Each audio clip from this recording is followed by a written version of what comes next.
Jika ada faktor pengurang bisa diisikan di sini. Nah, di sini PTKP. Jadi sesuaikan dengan keadaan kita ya. Jika tidak kawin, tidak ada tanggungan.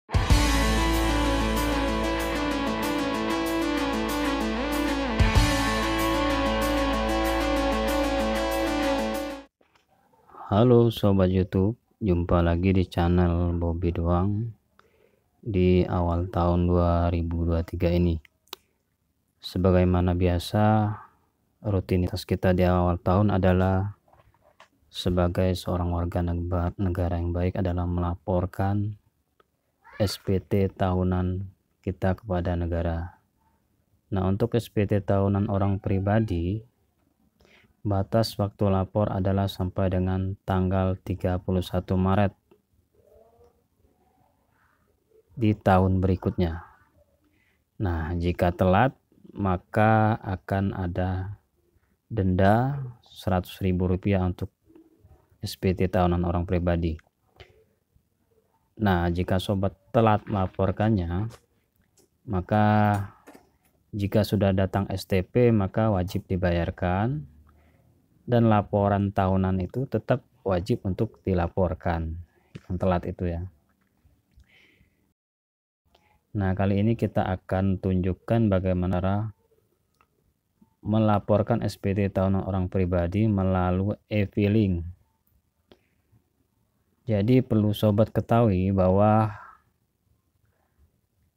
formulir SPT tahunan orang pribadi ini ada 3 macam ya, yaitu 1770 untuk pengusaha atau pekerja yang memiliki lebih dari satu pekerjaan, 1770S atau sederhana untuk yang penghasilan per tahunnya di atas 60 juta, dan 1770SS untuk yang penghasilan per tahunnya di bawah 60 juta. Nanti ada kuesioner yang akan menentukan jenis formulir SPT yang akan kita dapatkan. Nah, formulirnya ini bisa berbentuk e-form PDF atau dilaporkan melalui website atau e-filing di website DJP online. Nah, apa saja yang perlu dipersiapkan nanti untuk melaporkan pajak di DJP online? Yaitu yang pertama adalah akun DJP online. Nah, jika sobat belum mempunyai akun ini, silakan menghubungi KPP masing-masing untuk mendapatkan e-PIN dan mengaktifkan akun DJP online-nya. Yang kedua yang dibutuhkan adalah email aktif atau nomor HP yang aktif. Ini nanti untuk mendapatkan pengiriman kode verifikasi atau token. Kemudian yang perlu dipersiapkan selanjutnya adalah slip gaji serta bukti potong 1712 A1 untuk pegawai swasta dan 1712 A2 untuk PNS. Nah, bukti potong ini bisa diminta di tempat bekerja masing-masing ya. Nah, jika sudah mempunyai bukti potong 1712 ini, maka pekerjaannya akan mudah karena hanya akan memindahkan informasi di bukti potong itu ke dalam form yang akan diisikan nanti. Pertama adalah kita ketik DJP online di Google, maka akan keluar hasil pencariannya di paling atas biasanya ya, DJP online. NIK atau NPWP di kolom NIK NPWP. Lalu kata sandinya dan kode keamanan kita isikan. Lalu kita klik login.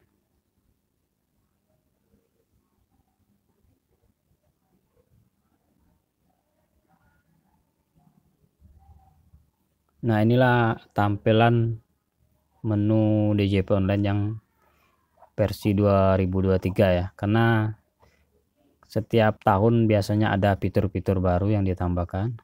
Nah, ini yang terbaru di 2023 ini. Lalu kita cari menu lapor, kita klik. Nah, di sini ada pilihan e-form, e-filing. Kita pilih e-filing. Lalu kita pilih buat SPT. Nah, di sini ada kuesioner. Apakah Anda menjalankan usaha atau pekerjaan bebas? Kita pilih tidak. Apakah Anda seorang suami atau istri yang menjalankan kewajiban perpajakan terpisah atau pisah harta? Kita pilih tidak. Apakah penghasilan bruto yang Anda peroleh selama setahun kurang dari 60 juta rupiah? Nah, ini kuesioner ini nanti akan menentukan jenis formulir yang akan kita dapatkan. Karena saat ini kita akan melaporkan pendapatan yang di bawah 60 juta per tahun, kita pilih tidak di sini. Iya, kita pilih ya di sini. Apakah penghasilan bruto yang Anda peroleh selama setahun kurang dari 60 juta? Kita pilih ya. Maka kita akan mendapatkan menu SPT 1770 SS. Kita klik. Kemudian ada pilihan data formulir tahun pajaknya. Karena kita di tahun 2023, berarti kita akan melaporkan pajak tahun kemarin, yaitu 2022. Statusnya normal ya. Pembetulan 0. Kita pilih selanjutnya. Nah, di sini adalah penghasilan, menu pajak penghasilan. Nah, di sini akan kita isikan sesuai slip gaji bulanan kita dikalikan 12, atau jika sudah ada formulir bukti potong 1712 A1 atau A2, nanti di sana sudah ada informasi yang perlu kita isikan di sini. Bisa diambil dari sana. Penghasilan nomor 1 ini adalah penghasilan bruto dalam negeri. Jadi jika penghasilan bulanan 5 juta, maka dikalikan 12. 60 juta gitu ya. Oke, saya isikan dulu.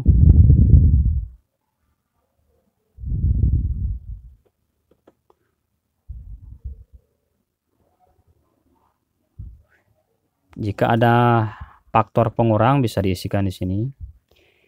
Nah, di sini PTKP.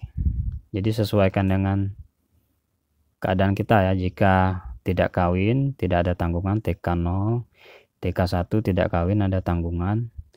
Kalau sudah kawin berarti K0 tidak ada tanggungan.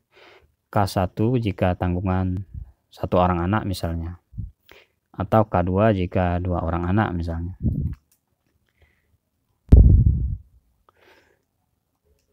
Jika sudah, nanti isian-isian berikutnya bisa diisikan ya, sesuai disamakan saja dengan formulir 1712 informasinya. Lalu kita klik selanjutnya.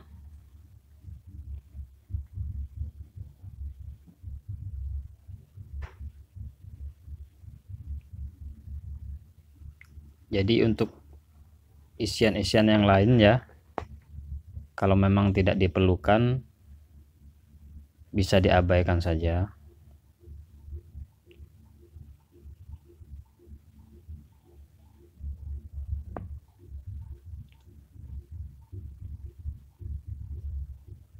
Untuk harta pada akhir tahun bisa diisi dengan jumlah perkiraan saja ya. Dikira-kira saja ada berapa harta dan berapa kewajiban.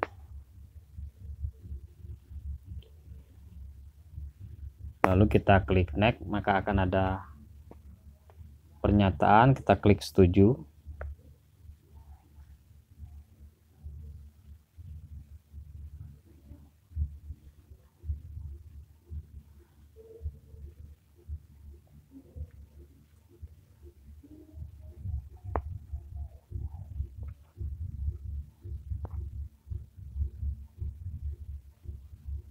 Lalu di sini kita akan nanti meminta kode verifikasi ya. Jadi ada dua pilihan, email atau HP. Bebas mau pilih yang mana.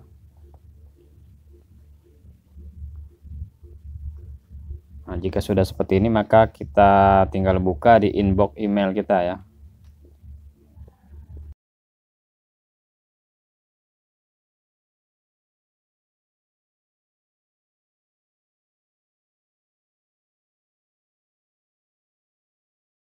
Nah, jika sudah mendapat kodenya, maka tinggal di blok, klik kanan, lalu kita salin ya atau copy.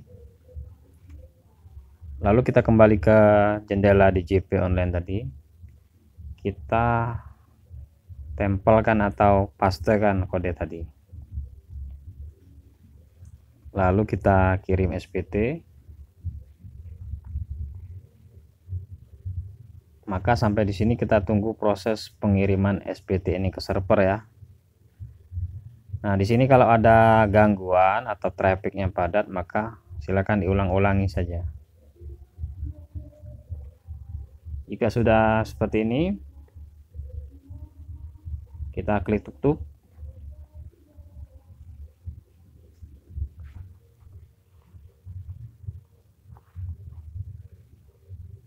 Nah, jika sudah seperti ini, maka SPT kita sudah berhasil dikirimkan.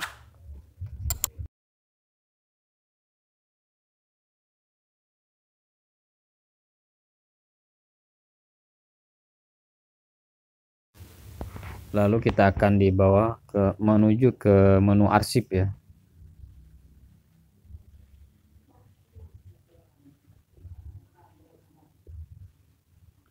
Nah, di sini di menu arsip terlihat bahwa SPT yang barusan kita laporkan ada di urutan paling atas ya, di atas SPT tahun lalu yang sudah kita laporkan. Di sini nanti kita bisa lihat BPE-nya, bukti penerimaan elektronik. Nah, ini sebagai tanda bahwa kita sudah melaporkan SPT kita. Dan BPE ini juga dikirimkan ke email kita ya. Jadi dilihat saja di inbox ada bukti penerimaan elektronik yang juga dikirimkan ke email kita.